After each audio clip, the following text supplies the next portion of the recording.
Now, the Deuteronomistic historian who's responsible for the redaction of Deuteronomy, Joshua, Judges, and so 1st and 2nd Samuel and 1st and 2nd Kings provides not just a history in the sense of documenting events as they occur, as if there's ever documentation without interpretation, but provides a strong interpretation of history, a philosophy of history. He's trying to ascertain the meaning of events, the larger purpose and design, something we've called a historiosophy.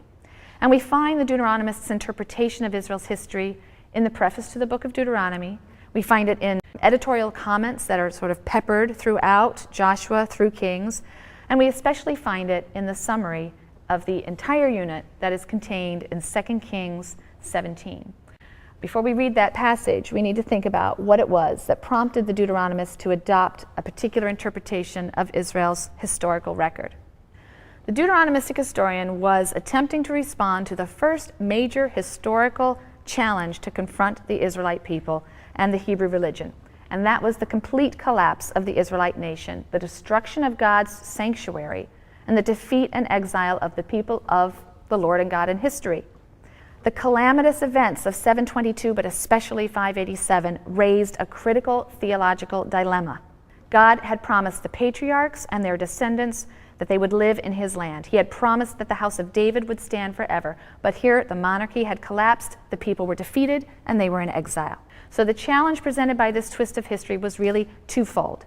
Is God the God of history? Is he omnipotent? Is he capable of all? Can he, in fact, impose and effect his will? And if so, then what about his covenant with the patriarchs and his covenant with David? Had he faithlessly abandoned it? Well, that was unthinkable. Then if he hadn't faithlessly abandoned his covenant with his people and with David, he must not be the God of history, the universal Lord of all. He wasn't able to save his people. Neither of these ideas was acceptable to the Deuteronomistic school.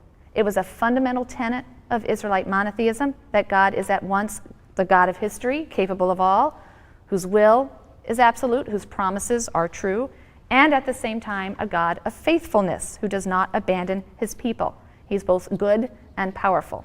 So how could the disasters of 722 and 586 be reconciled with the conviction that God controlled history and that he had an eternal covenant with the patriarchs and with David? The historiosophy of the Deuteronomistic school is the response of one segment of the Israelite community. We'll see another response when we turn to the prophets. But the basic idea of the Deuteronomistic school is that God's unconditional and eternal covenants with the patriarchs and with David do not preclude the possibility of punishment or chastisement for sin as specified in the conditional Mosaic covenant. So you see how both ideas are going to be important to hold in dialectic tension, both theologies, the covenant theology as well as the patriarchal and royal theology.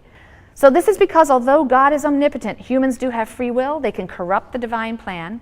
So in the Deuteronomistic history, the leaders of Israel are depicted as having the choice of accepting God's way or rejecting it. God tries to help them. He's constantly sending them prophets who yell at the kings and tell them what it is God wants of them, but they continue to make the wrong choice. They sin, and ultimately that brings about the fall first of Israel and then of Judah.